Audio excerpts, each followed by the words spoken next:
In 2000, we bought an abandoned 100-acre farm in the foothills of the Appalachian Mountains. We spent years cleaning it up, built a new house, and now are trying to make it a functional homestead farm. Welcome to Red Toolhouse. Hello everybody, welcome to Red Toolhouse. Yeah, getting everybody fired up around here.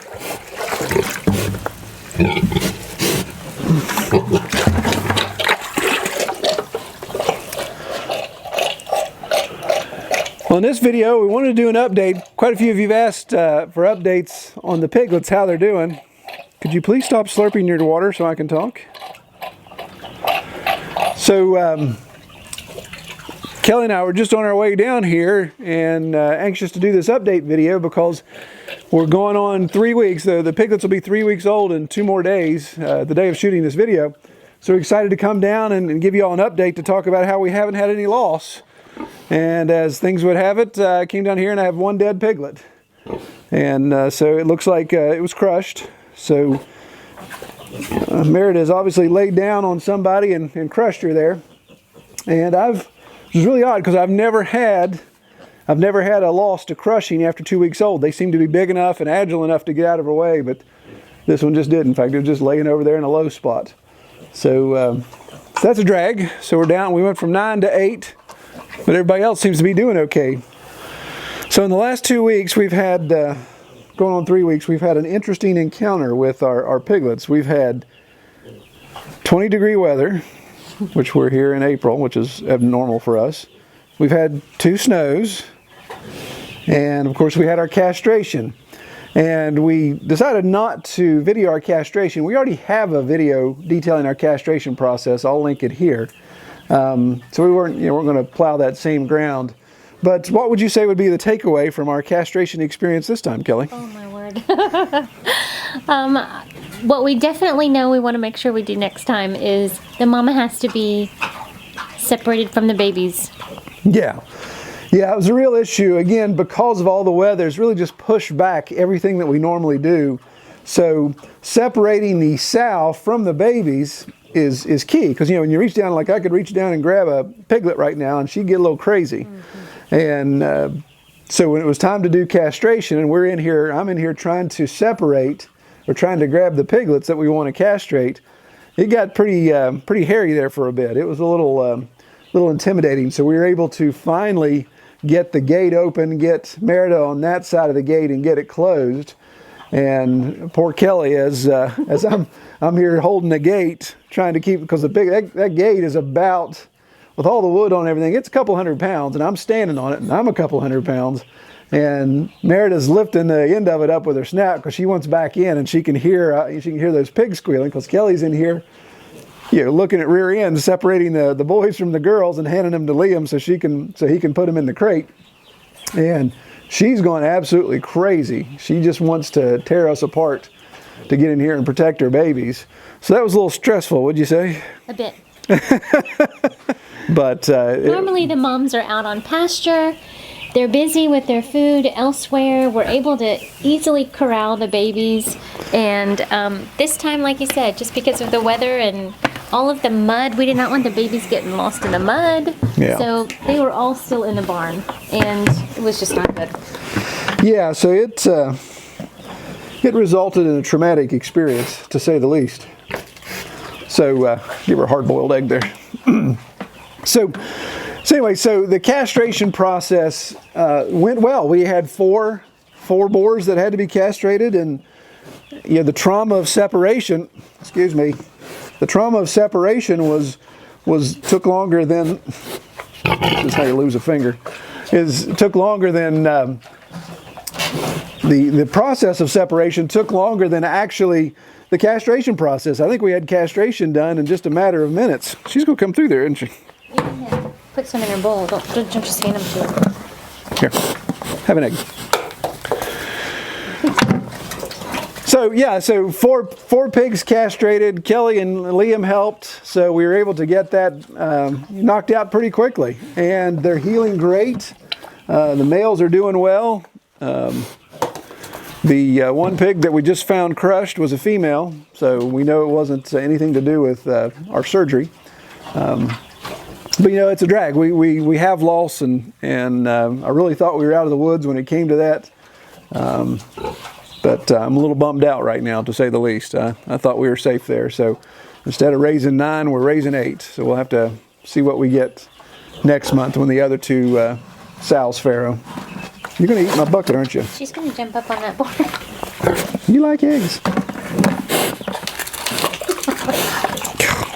Blowing snot. Well, along the lines of updates, the video just 2 days ago, episode 102, I believe it was, we talked about the oiler. We put the oil bottle in the top of our barn post to see how it would absorb the oil and treat it. Since I actually did this, it's only been 4 days. So in 4 days, we've got some good absorption going on here. Got this stringer here that's not supposed to be up there. But we can see coming down through some of our knots and stuff, this oil is already starting to absorb and work its way down. So it's a good 2 feet down now. And I had exactly half a quart in there, and it's only come down maybe a centimeter or 2 in level. So it's definitely soaking in, and nothing's dripping on the ground yet. It's just gonna keep on soaking down. In fact, this horizontal board is soaked up quite a bit as well. So it looks to be working out pretty well. Well, while we're on the subject of updates, more than a year ago, I did a video where trying out a new pair of work gloves, trying out these lightning gear gloves that I bought, and always looking for a good set of work gloves that are going to last. Seem to go through them like crazy. And I got to say, these worked out pretty well. It's been a year, over a year now. I'll post a link to the video up here where we talked about it. But get close up here, maybe you can see that.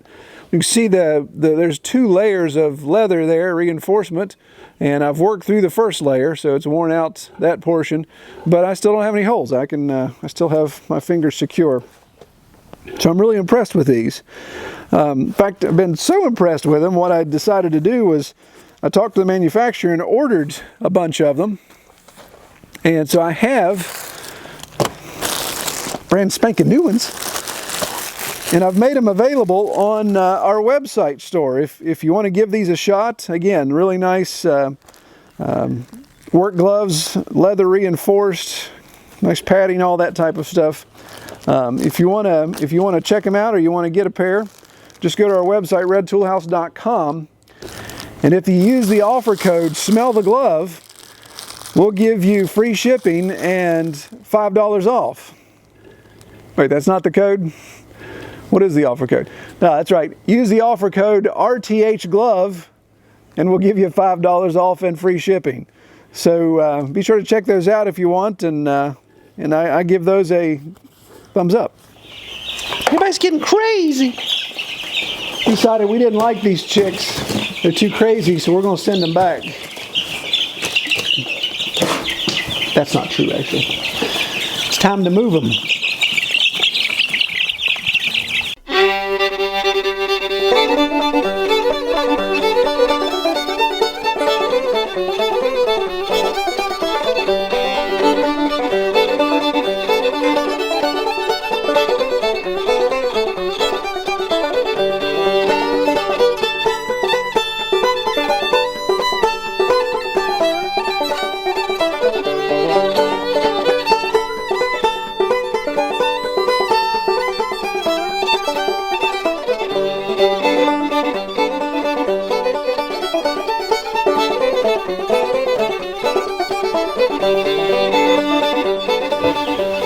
Well, these Cornish cross chicks are just a week old, and already they're outgrowing the brooder that we set up initially, the 3x8 size there.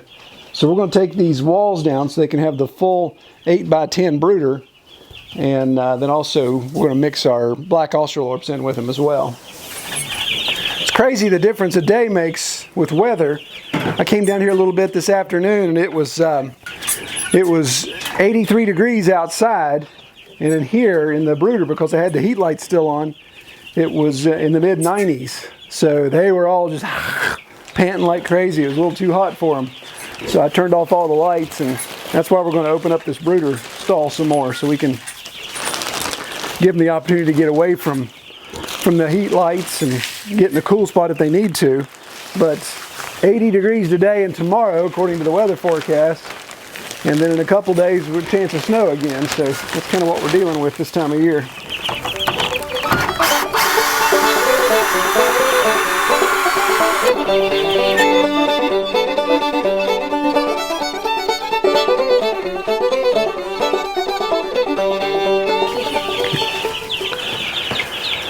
All right, so now we'll introduce our Australorbs in with our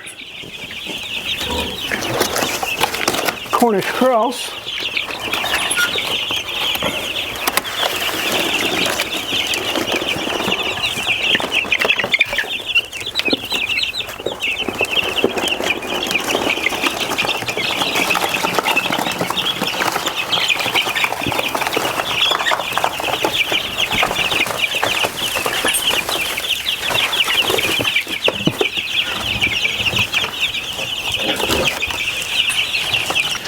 Well, while the Black Australorp are 5 days older than the Cornish cross, they're already about the same size in stature and weight. So what will happen is the Cornish cross, of course, will definitely bypass the Australorps when it comes to size. And they'll be the small ones, so it'll be one of those things where we'll eventually have to take the Australorps out of here, or obviously we'll put the Cornish cross out on pasture in the chicken tractor at that point. So I think they'll be all right cohabitating for a while. They haven't integrated yet. It's like a junior high school prom here, or junior high school dance. I got all the boys on one side and all the girls on the other. Oh my goodness. Well, in full disclosure, as I always promise to be forthright with everybody, we did lose, out of the 103 Cornish cross that we had, we did lose about 10. And it was clearly from weather in my brooder, because they were basically crushed because they had all pressed in too hard on the lights, and I just didn't have enough heat down here when we had temperatures down in the mid-20s.